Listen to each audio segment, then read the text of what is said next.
Lightning like Steve McQueen. I'm in the fast lane when the light turns green. And I built tough, I ain't nothing but grit. Cause I made rugged blood, sweat, and spit.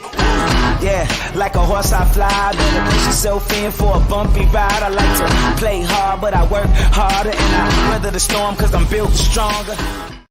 All right, ladies and gentlemen, we are back. We are live. It is the Freight Coach Morning Show, the top morning show in transportation, coming to you guys every single weekday, 8:30 a.m. Pacific, 10:30 Central, to break down some industry headlines and, most importantly, provide some actual insight into what you can do with all of this information. If this is your first time tuning in, welcome. This is the real side of freight. I also do a twice-a-week long-form podcast where I speak with only transportation professionals, ladies and gentlemen. That is it. Anybody who's on my show, whether it's on my live show here or over on my podcast, we are all in the industry, you guys. At the end of the day, I want to bring that information to you about people who've built businesses, whether they're a driver, fleet owner, broker, tech company, insurance, doesn't matter what it is. We're here to talk about transportation and, most importantly, provide actual insight that you can apply, utilize, and see a meaningful difference in your business and your life. At the end of the day, that's why I probably fly this American flag behind me. Multiple reasons. First and foremost, A, we're the greatest nation on earth. But B, I'm living my American dream, and I want to help each and every one of you guys live your American dream as well. Got a solo show today. Again, you guys, I got freight moving. I got stuff going on, and having guests on. I love having them on, but I've just got to be very mindful of my time this week because, we activated a couple of customers, and we're in the process of adding more. So as you guys know, I'm in the trenches with you. I'm out here building my companies with you. And so we're going to get right to the point. But before we get to any of the articles and anything else, you guys, I got to give a shout out to my friends over at VHub, vhubapp.com. Whether you're a broker, carrier, or a shipper, we all need access to trailers at some point in time. And for our owner ops, small fleets out there, you guys should never have to shut your operation down because you have a trailer in the shop. And the best part about with what they have is you get paid to move these trailers. That's right. That's on top of the revenue that you can get by loading these trailers out. So with what they're working on right now, they have, this is an offer. All right. It's a reefer trailer in St. Cloud, Minnesota. And then there's another couple down in Mason City, Iowa. They're both needing to go to Mississauga, Ontario. And you just need to put an offer in. So go over to their website, vhubapp.com, and put in your offer. They also have Milton, Ontario to Moncton, New Brunswick. You get 400 Canadian to do that. They have Winnipeg, Manitoba to Vaughan, Ontario, and you get 500 Canadian to do that. And then finally, they got Paragould, Arkansas going to Orting, Washington, $1,550 US to move that drive in. So hit them up, you guys, vhubapp.com. My friends Xavier Campos and Stacy Steen, they will be in the audience. And as always, you guys, when you hit them up, just do me a favor. Let them know that the Freight Coach sent you. Sunny Sharma, good morning, Coach. Let's fucking go on this Friday. Tracy O. St. Clair, good morning. TGIF, she says, Zach Williams, happy Friday. Zach's with SPI Logistics, you guys. You guys want to become a freight agent and take control of your financial future? Hit him up. Hit him up, you guys. Join the team. April Maroney, good fucking morning to you. Let's get the business. I appreciate that. Louis Montano says, good morning, brothers and sisters. Thanks for joining, Louis. Whitney Young, good fucking morning. It's Friday. He's watching over on YouTube, you guys. Always, if you guys have any sales or operations related questions for transportation, drop them in the chats, whether it's on YouTube or on LinkedIn, or if you're watching over on Twitter, drop them on there. I will answer them live on the show, and we will do that. Papa Freight, Steven Title is in the house. Good morning from Las Vegas. And it's funny. I saw a post earlier today about like the top 5 reasons about becoming a freight agent or not becoming a freight agent. And I don't know, it's kind of conflicting. I think like one of them, it mentioned like drinking during the day and everything. And I've worked at companies before where it's a very well accepted practice. But regardless, I think if you're going to go out there and start your own thing, developing self-discipline to stay on task is critical task number 1. Everything else is a distraction. I personally think that becoming a freight agent, because like that's what I am right now. That's what I am. I'm an agent. All right. And it is a fantastic business model for those out there because, frankly, it's expensive. All right. It's very expensive. Insurance can be expensive, technology, everything else. And then furthermore, the startup concerns that you deal with early on in business is very real.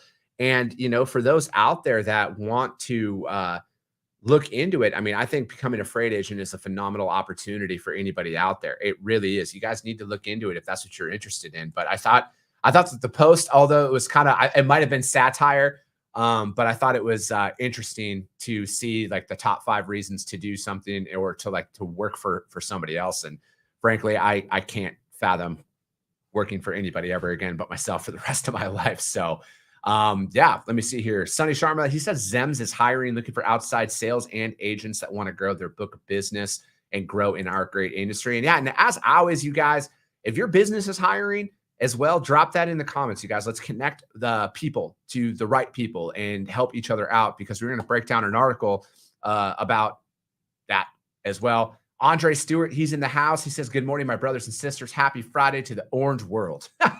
That's another way of putting it. I love it, man.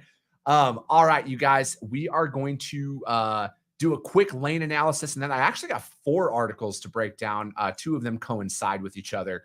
But yeah, it is all right. First, so I wanted to bring this one up again. I just choose random lanes here. And this one's drive-in freight out of Des Moines, Iowa, going down to Tampa, Florida. And for those of you who are looking to build out your book of business for inbound freight into Florida here for drive-ins and reefers, especially, are going to drastically start changing here as produce season starts kicking out of Florida, because a lot of people want to get their trucks down to Florida because high-paying loads are coming out of Florida for this window of produce season. So you're going to see this drop because it's held firm. I pulled the 90-day freight cycle on this, and at the 90-day mark, the 60-day mark, the 30-day mark, and the 15-day mark, and at the 7-day mark, it was all at $3 a mile going from Des Moines to Tampa. So a lot of inbound freight going into Florida is going to start changing. People are going to start taking that for less. So be aware of that. If you're out there on the market and you're planning for a lot of this, be aware of those market changes and how it affects inbound freight. I mean, I hope it stays firm at some of these prices for the drivers out there, because fuel is not getting any cheaper as we're looking at it. But from a pricing perspective, do not be surprised if you see any of those changes on any freight going into the state of Florida here coming up. Yeah, so that's our little bit of a lane analysis here that we're seeing this morning. And yeah, and also things to take into note here. As you're prospecting, you guys, what other value can you add to your customers? Because I think there's such an emphasis, and I see this, and how I might even be guilty of this at times, about when you're going in there and prospecting your shippers as a broker. What are you do? Like, how are you presenting yourself? Are you just going in there to find out more information about them? Because again, you should never do that. You should have all that information set before you would call somebody. But again, what other value add can you bring to a supply chain? You know, because it's not always about outbound freight as a broker. I mean, I've been doing this, you know, again, 3 truckloads only. And for those of you who are new to listen, that's complete sarcasm. I've been doing this for a little bit. And it's not always about the outbound freight that our shippers could need help with. Like, who do you have in your network that could be of benefit to them? Is it a supplier? Is it a freight forwarder contact? Hell, pallets, warehousing. I mean, unfortunately, my network has grown a lot, and you know, I've been talking to some people who are outside of the freight space, in a sense of like, they do warehousing, they do pallets and raw material and stuff like that, and it just opens up my arsenal of people that because I might not be able to help them from a pricing perspective, but I might be able to put them in contact if they have needs for warehousing, right? I could put them in contact with my man Matt Fain over at Pop Capacity. There's a bunch of different things, because again, we can't be so one-dimensional on why we're calling and speaking to our prospects. What other value can you add to their network? Get to know other people who are service providers in the industry in a way to help. I mean, the supply chain issues are going to continue to be a thing. Like, think about like what could you do to add value to somebody's operation before they would give you business? Because again, that's just another way to separate yourself. Because it's not always about, hey, give me some freight to quote. Let me quote your freight. I'm good at drayage, like Tony Darnell always needs, but he doesn't need it. But again, it's like all these people out there, you're like, it's like the same prospecting email. I don't know if there's like somebody sold a template, an email template on what to use to prospect shippers, because it all looks the same. So again, how can you separate yourself? Do they need help with other avenues of their freight? I mean, some of my friends who are shipping managers, they say it all the time. Outbound freight is like 10% of my day. So think about that as you're positioning yourself to prospect your customers here coming up. It's not always their immediate need might not be your services, but their immediate need might be one point of contact away in your network of people where you can help them with no expectations, because that's how your business is going to grow. What value are you going to add to them? All right. First article we are going to break down. And as always, you guys, the links to all the articles that I do break down, I upload over to the Freight Coach YouTube channel, and also the Coffee with the Freight Coach audio only replay of this, which is going to be available on iTunes and Spotify almost immediately after the show. And if you guys do go over to those other platforms and you guys see value in what we talk about here, share the show, you guys. Subscribe, rank it, share it, hit that little 5-star button if you think I put 5-star information out there, because that's how we expand. That's how we've gotten to be the top podcast in the industry. And this is how we're going to continue to grow and evolve, you guys, because if you guys see value in what we talk about here on the show, your network's going to see value in it as well. All right, first article, ttnews.com. ATA President Chris Spear presses House panel on IIJA oversight and freight workforce. And the IIJA is the, Infrastructure Investment Joint something is what it stands for, but it's the infrastructure bill that was passed out there. That's the name of it. Addressing the House of Representatives Transportation and Infrastructure panel on February 1st, Chris Spear emphasized a need to continue to recruit and retain truck drivers while at the same time ensuring commercial corridors are safe and efficient for the freight sector. In a wide-ranging testimony, Spear reminded House lawmakers about the trucking industry's role in the supply chain. During the pandemic, commercial vehicle drivers' contributions were praised by private sector stakeholders and a myriad of elected officials and much of the public. The $1.2 trillion Infrastructure Investment and Jobs Act, there's the IIJA, enacted in 2021, boosted funding designed to improve supply chain connectivity operations. And Biden administration is managing the rollout of those programs. For 90 years, ATA has helped Congress shape its understanding of our nation's infrastructure needs and supply chain challenges. And today's oversight of both is welcome and timely. Prior to this passage, ATA testified 25 times before the House and Senate, sharing how the decaying state of our nation's infrastructure is hamstringing America's ability to compete with rising global powers like China. In short, a first world economy cannot survive a developing world infrastructure. Could not agree more with that. Expanding access to parking for truck drivers, as well as promoting workforce training programs, would result in the benefit for the economy, Spear explained, and which I would wholeheartedly agree with that statement as well. Workforce training programs, I think, again, training and development is massively lacking across the industry. And that is something that needs to be continued to be pressed out there. I don't agree with being short about 80,000 drivers. I don't see that as a thing. I think that we could be short drivers in the future just due because what they follow out here about the aging workforce, and that a lot of the workforce is getting older. And again, like we need to do a better job of marketing to that next generation of drivers. And then let me see, and because he's talking about it, that's going to increase over the next 8 to 10 years, and it's unacceptable. Our ability to service this economy is going to be inhibited if we don't bring in new talent. And regarding discussions about employment classification industry-wide, he says, you take away our independent contractors, you're going to pay more for everything we eat, drink, and wear. You think inflation is bad now, it only makes it worse, i.e. why I think AB5 is fucking trash. Anyways, back to the article. Specific to oversight of the IIJA, Spear noted that the ATA joint freight stakeholders is calling on the administration to withdraw a memorandum from the FHA, which is also the Federal Highway Administration. There's a ton of three-letter agencies out there. Outline the guidelines for the state's allocation of highway funding. ATA and other groups argued that the guidance complicates project planning decisions for the states.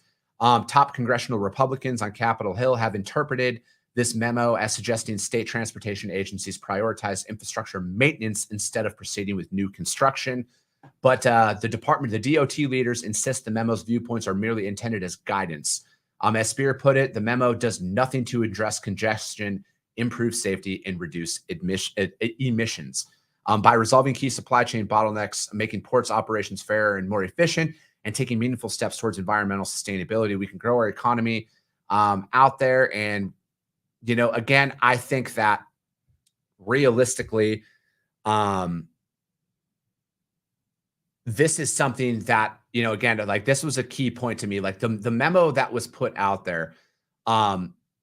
We need to build new construction. We need to become more efficient in it, like making repairs to the existing infrastructure, although are somewhat beneficial. It's like slapping a Band-Aid on it. Again, we need to modernize a lot of our airports and our freeway system and our bridges and everything that's out there. That's what this money is designed. It's at least what on paper is what it should be earmarked for, is new construction. Again, what does that do? That fucking pumps a ton of jobs into the economy. This stuff is supposed to be made with American concrete, American steel, and all of that stuff that comes along with it. So, get our blue collars workers back up and running at full speed. Again, that's what this money should be going for. It shouldn't be looking at it of, we should just put a Band-Aid on it. Like, we need to reinvest. We need to put more American made products into our infrastructure. That's what this whole thing is about. Again, and we need to look at this, like our ports, for example. We need to modernize our ports. We should be, I will always unapologetically say, America should undeniably be number one in every fucking possible category that there should be. We have the money to do it. We have the resources to do it. I think we have the want and the workforce to do it as well. I just don't see how it's could be interpreted any other way. I'm a big fan of Chris Spear and what he stands for. I've talked to him in person before. He's been on my podcast before. I'm a big fan of the type of person that he is and what he does for our industry. Again, it's a really good article. It's a good read, and it's ttnews.com, and the ATA president Chris Spear presses House panel on IIJA oversight and freight workforce. Whitney Young over on YouTube says the sad thing is they need to be reminded of how important we are. Yeah, man. Whitney, I couldn't agree more with that. I personally think, and again, I'm going to be releasing another podcast about this next week, but the absolute oversight of what the blue collar worker represents in our country has been completely forgotten. I'm from a blue collar working class family in northern Wisconsin. Anybody who listens to me for a long time has heard me mention that numerous times. And there has been such a shift away in the appreciation for what people do as a career. I personally think that, my long-term vision for all of this is honestly is to make the blue collar sexy again, make the blue collar appealing, get those jobs the respect that they deserve out there. Because without the blue collar workers, the hardworking men and women who bust their ass day in and day out, none of this is possible. Yet they're the first people to be an afterthought, and I just want to see a thanks, Sonny. But it's I just want to see that respect brought back to it, and it starts with us. You guys, it starts with individuals like us who are in the industry, and we need to continue to push this. I just remember, growing up, it didn't matter. It's like respecting what other people do for you. I know it's a greater issue, and it's kind of not in the industry specific, and I like to keep it as trucking specific as possible. But at the end of the day, you guys, we got to take a hard look in the mirror about where we are as a country, and looking at what other people do for a job, and just basic respect. We've gotten away very far away from that, and respecting what our hardworking truck drivers do, dock workers, warehouse workers, all of this. We got to take a hard look at that. We got to bring that appreciation back, because that's what this country is built off of. This country is built off of small business. It's built off of the blue collar worker. It's built off of the middle class, and it's going to continue to thrive. It's got to come from us, you guys, because no one's coming to save us. All right, no one's coming to save us.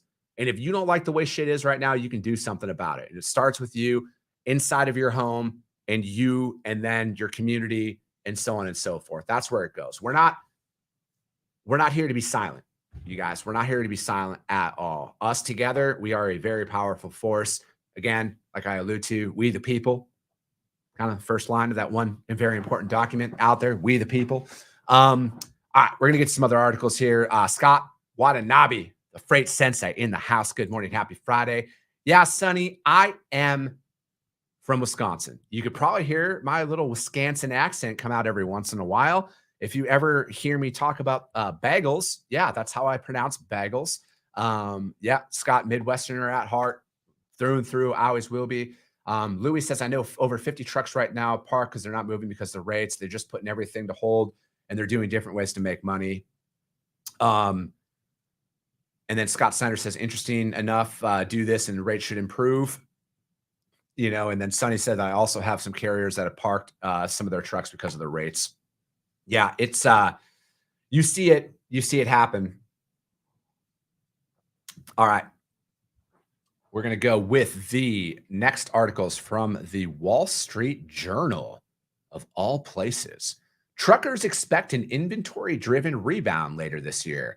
Trucking companies are pinning hopes for a rebound in freight demand in the second half of this year, saying their retailer customers expect to resume restocking after dwindling down inventories. Carrier executives say they are hearing from their shipping customers that they expect to return to a more normal ordering cycle this year and start moving bigger volumes closer to the fall shopping season. The general consensus, almost unanimous from customers that have given us feedback about their inventories, has been by the time they get through the spring, things are caught up. And that was from Dave Jackson, who's with Knight Swift. And what we expect is that through the first 2 quarters of the year, we'll see is this softness as a result of the freight that's already moved. And then we start to move back into more normal cycle. Freight movements on U.S. roads, rails and ports have slowed since the middle of 2022, cutting off the shipping boom, which obviously was infiltrated by the uncertainty of the pandemic and everything that was going on there. And then it talks about freight volumes being down and everything else as a whole. And then the decline is hitting the earnings, and they talk about the big carriers getting hit with earnings and everything coming down. But again, I think that, and we've talked about this pretty extensively on the show, and it was kind of a repeat thing. But again, I like a lot of the data that is out there is the rebound is coming. All right. I don't know when. It could be earlier than the middle of this year. It could be a little bit later. I don't know. But I know that just based off of my experience in the industry, how things happen, it's going to rebound. All right. Because I know how aggressive most people bid on their freight in Q1 for their RFPs. And generally speaking, that's cool for about a couple of months. And then people are going to start rejecting tenders. And then the spot market is going to get a fucking injection of gasoline. And then rates are going to start to improve. And you're going to see it. And then you're going to start seeing headlines out there about tender rejections being at an all-time high. And the cycle will continue from that. So again, it's like what you're learning right now is the most important thing is if, stashing your cash, being conservative, looking at refinancing options, looking at financing and everything else and how you are out there structuring your business in good times and bad. And that's just a way we navigate through the ups and the downs of the freight market. So that article, you guys, is from the Wall Street Journal, and truckers expect an inventory-driven rebound later this year, which that's what I'm hoping for. That's what I'm expecting. That's what I'm anticipating. And yeah, let me see here. Next article we are going to break down. These ones are kind of intertwined. It's from ttnews.com, and it talked about C.H. Robinson reports a 58% drop in Q4 earnings, which is fucking massive. That's a lot. That's a lot. The total revenue decreased to $5 billion from $6 billion. Again, when you're looking at that, you're like, oh, who gives a shit? But that's a massive, very drastic drop. And I think that, a lot of us saw a massive layoffs at C.H. Robinson late last year. And it seems that off of this other article, I just wanted to bring that up because the other article I really want to break down is from Transport Dive, and that C.H. Robinson confirms more layoffs likely. The logistics company said headcount reductions in technology investments are expected to generate $150 million in savings. CFO Mike Zeckmeister said during the earnings call that we expect our headcount to decline through 2023 as productivity improves, and then did not specify how many. And that would be in addition to the already 650 layoffs that they had announced back in November, and that they said more than 600 of those workers were no longer with the company. An interim CEO said that they're focused on headcount and tightly managing the business in the first half of the year. And then, as I've said, the senior leadership team making no assumptions that the wind will be at our backs through 2023. And they're on track to realize 150 in savings by Q4 of 2023 through the November job cuts and investments in technology to automate some of the processes. And that the headcount reduction should translate to the company's personnel expense ranging between 1.5 and 1.65 billion, down 7% from $1.7 billion. And C.H. Robinson has also taken big steps to look to the future growth. And they did confirm that the former CEO was fired. It was nothing other. And I'm assuming that the 58% drop in revenue had a lot to do with that. And it's really around an opportunity to be an inflection point of performance at the company, and new leadership being a component to make sure those things happen. So again, I think that that article was from Transport Dive. And again, I'll put those links up there. But again, these are those moments like when you see this, like knowing that people are like, if I worked at C.H. Robinson right now, I would be fucking looking elsewhere. Like just hearing that, because they say that, but I bet that there's going to be another significant headcount reduction because they need to fucking fix their stock price. And their stock price is going to be probably affected by this a lot. And that's what they're going to be looking to protect. They're a publicly traded company. That's how publicly traded companies operate. That's why you see Silicon Valley fucking shedding people left and right. Again, their fiduciary responsibility is to the shareholder. So again, if you're working at CH, I can't speak for anything at CH, so I got to be, very careful about what I say, but I wouldn't feel comfortable personally, in my opinion, if I was working there right now. I wouldn't feel comfortable seeing headlines like that coming out. So again, if you were affected by those jobs cuts later last year, or if you are affected in the near future and you watch this show, DM me. I'll put you in contact with all the people that I know, you guys, because again, collectively, we got to come together as an industry to help out in this stuff, because this isn't going to be, they're not going to be the only one.